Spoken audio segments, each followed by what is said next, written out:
Hello everybody and welcome back to OMB Reviews. I am the critic who is a cynic. Hope we're doing well, and today we'll be doing the box office breakdown for this past weekend, which saw no new major releases, which means the news is essentially all about Spider-Man No Way Home, which made another $11 million in the domestic box office, continuing its dominance at the number one spot, while Scream 5 dropped another 40% to $7.3 million, so it looks like that movie is on the decline. However, it is indeed in the process of making its profit back, all the while films like Redeeming Love and The King's Daughter, or whatever the heck that movie is that came out in 2014, we'll talk about it, is set to be yet another massive flop and failure for the year. So before diving into that bit of news, please make sure you smash that like button, lap that fire button if you're watching over on Odyssey, and also make sure that you are subscribed to the channel with that bell notification turned on. That way you know every time a new video or live stream goes live on the channel. So first, starting off with the top four films of this past weekend. As you can see, Spider-Man No Way Home, $11 million,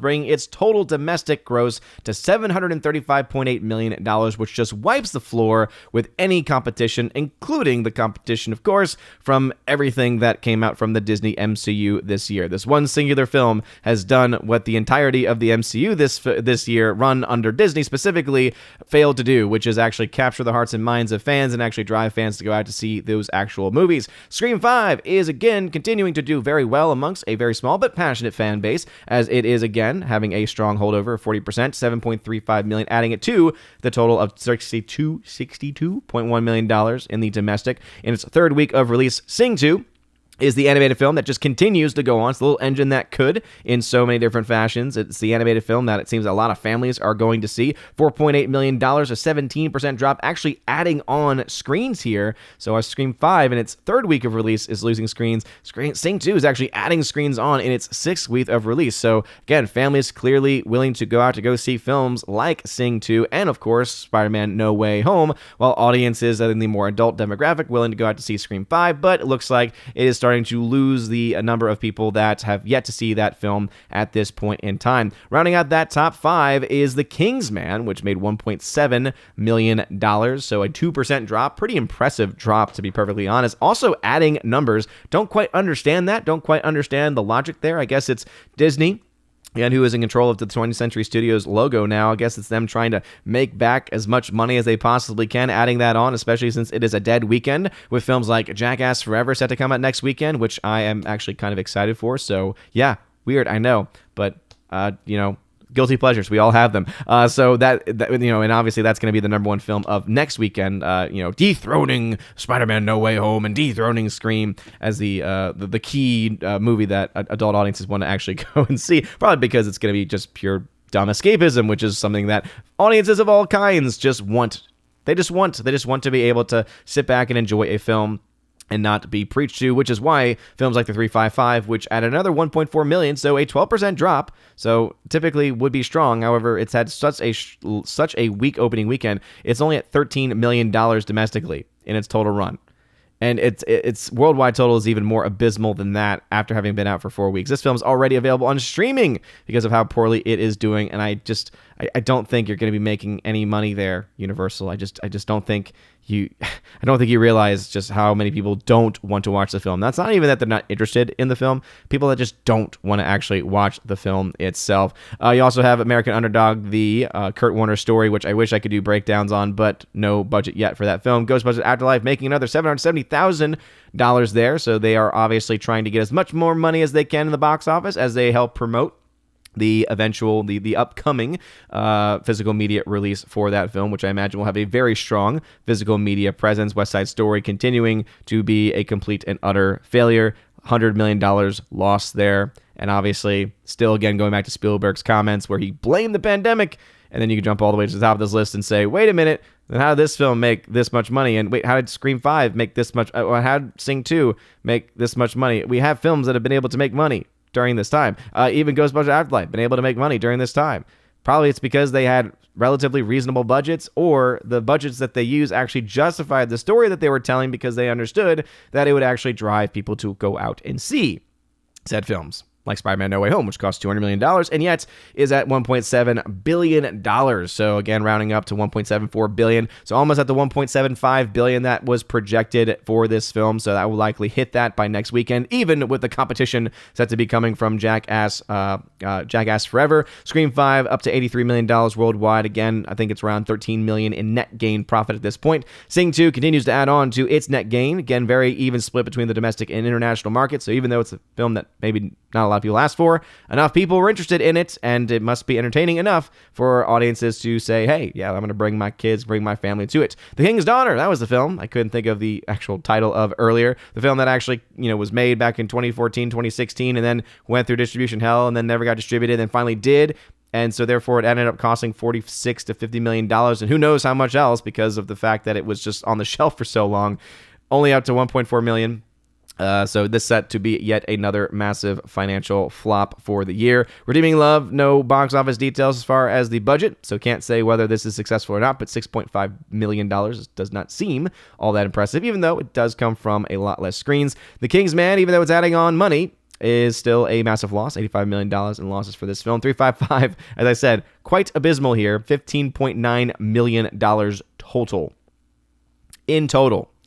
And this is a film with a cast featuring people like Penelope Cruz, Jessica Chastain, Lupita Nyong'o, Diane Kruger, people who, again, names that people know enough where I feel like any other type of generic film that had a somewhat interesting plot could have made twice as much easily. I think this just goes to show that when they were marketing this film and when they were creating the idea for this film, they just didn't realize how few people actually wanted to see a film where, again, the basic premise is, oh, did we mention they're female spies? Because that's really what this comes down to. If you watch any of the marketing for this, if you look at the very poster for it, all that this film says, and even Jessica Chastain admits it, when she was coming up with the idea, she said, hey, I got an idea for a film. Oh, what's your idea for a film? Oh, my idea is I want to make a female spy film. Oh, really? That's all you got? Yeah, that's all I got, and that's all I need. Well, apparently, you need a bit more than that, especially since, a lot of people mentioned in the comment section that the actual story of the 355, of this female agent from back in the day, is actually quite interesting and probably would have done really well, right? Because it would have been a biographical story. It would have been very interesting. They could have done a lot with it. But no, instead, Jessica Chastain decided to take the talent that she does have and the talent that many of these other actresses have and tell a story that literally no one wanted to go see. This is, again, one of the lowest numbers I've seen from a film that features, again, people who are easily having name recognition. For those that care about American Underdog, $24.7 million there, but no budget, can't say anything about it. Ghostbusters Afterlife up to $196 million. So again, more profits being added on to this film. And yes, this film still more profitable than Ghostbusters 2016. Going now into the charting, because everyone loves some charting. Let's go ahead and start off with the Spider-Man No Way Home versus the entirety of the Disney MCU debate, as this is always a fun one to talk about. $735 million domestically now versus the entirety of the MCU for this year, $570 million. So over $200 million or so, around $200 million plus for Spider-Man No Way Home on its own compared to Black Widow, Shang-Chi, Eternals, all Disney-run, 100% Disney-run MCU films, whereas this Sony-run MCU film made a lot more money than that, $1.7 billion altogether for this one film, $1.2 billion for all three of the Disney-run MCU films this year. A total gain of $743.3 million versus a total loss of $97 million when we compare these to each other. Not very good. When we take into account the Sony-Marvel split, as Sony gets 75% of the entire box office net profits, whereas Disney gets 25% because that is how much they put into it. We see $743 million is the entirety of the net gain. Therefore, Sony's take on the film, let's go ahead and try and pull this up real quick. There we go. Sony's take on this film with the profits is $557 million. It is made in net gain profit. Disney has made $185.8 million, which when you compare that to adding that onto the MCU's losses, hey, the MCU is $88 million in the black, simply because of the 25% cut they get from Spider-Man No Way Home. Still not enough to make up for the around $300 million losses they had from all the other Disney films that came out this year. But that is, of course, a video for another day.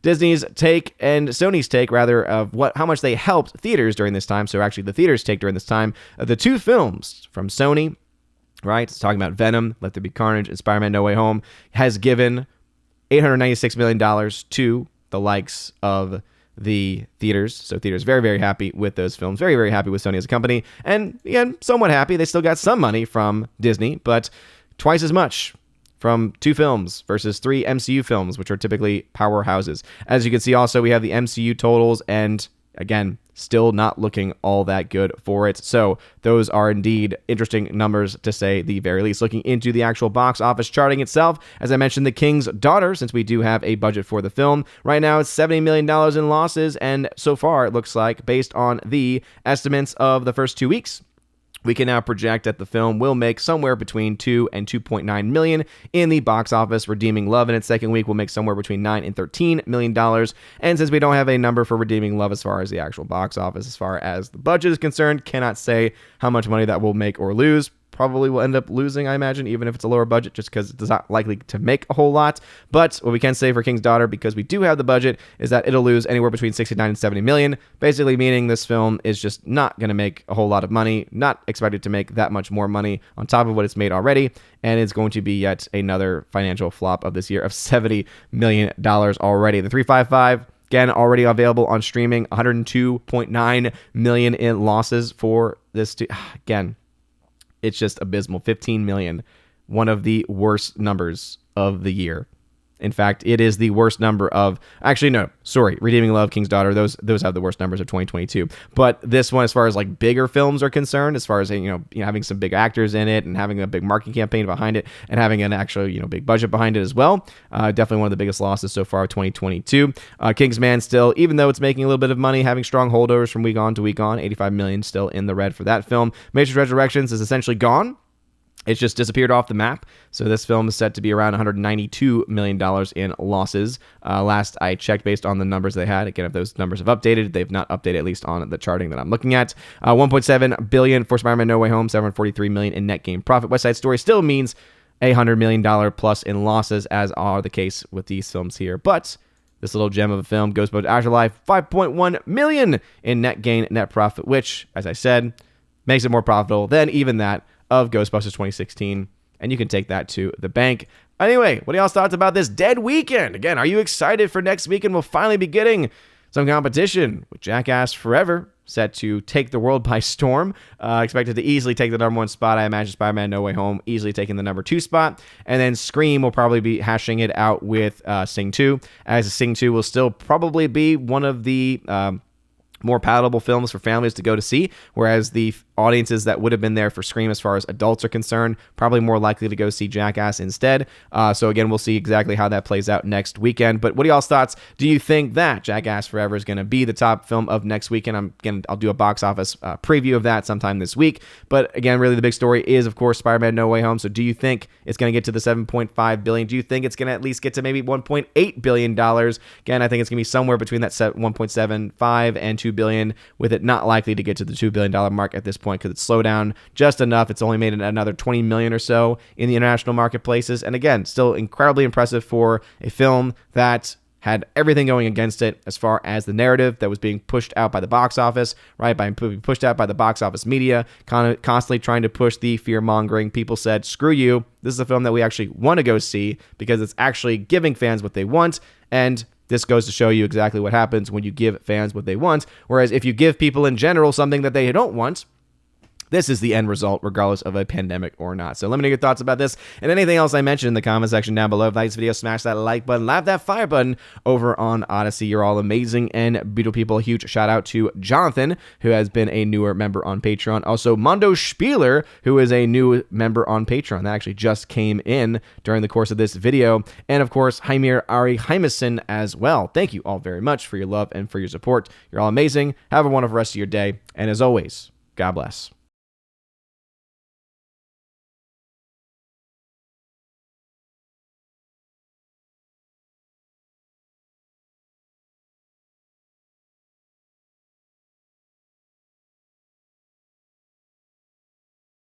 And now for a huge shout out to all of my January Patreon Subscribe Star and Locals members. Starting first off with Locals, shout out to Kara Tharp, UAB Mad Dog, Mike Jackson, Biffer DeHobbit, and Robert Barnes. Thank you all very much for supporting me over on the Locals platform. Also a shout out to my Subscribe Star people, UAB Mad Dog, Mike Jackson once again, Storm Tracker, The R, Fast Reaction, Nosferatu Gatsu, Stan 4, John B, Mr. Roy, Glinzer, J. Alex McCarthy Jr., Dean Heiss / the new number 2, J-Rod the Beer Guru, and ZK Man. Thank you all very much for supporting me over on the Subscribe Star platform. And lastly, to my Patreon supporters, my 30 Patreon supporters over there, animation commentator Brandon, let's go Brandon, Brian P., Christopher Bowman, Father Christopher Miller, hail to you Father, Father Damian Cook, Garrett Searles, Hannibal Grimm,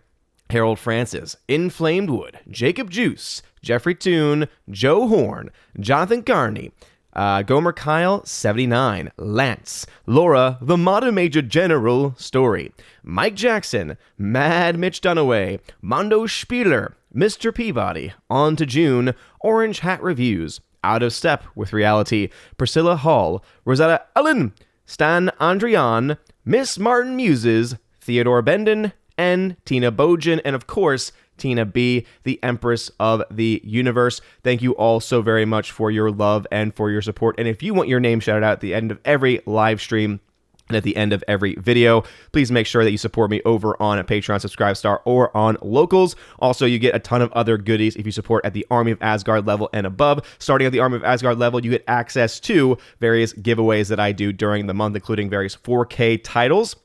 Many of them 4K Steelbook titles, and so if you want access to that, check out the Army of Asgard level on those platforms specifically. You also get access, once you are a Keeper of the Bifrost level member, to that, plus a podcast that I do with John the Flick Pick Flickinger, where you actually get to ask us questions, and also, of course, get access to that and the library of previous podcast episodes. We're up to about 33 episodes now that we have been able to do. I think most of those episodes now at this point we've actually done it together, which has been a lot of fun. And of course, you can join at the Chosen of Valhalla live stream, Chosen of Valhalla live stream level, where you get access to not only all of those things, but also you get access to be featured on the channel once a month during the Chosen of Valhalla live stream with the other Chosen members, which is always a lot of fun. Also, during your first month, you get a free t-shirt sent anywhere in the world. You just let me know your size.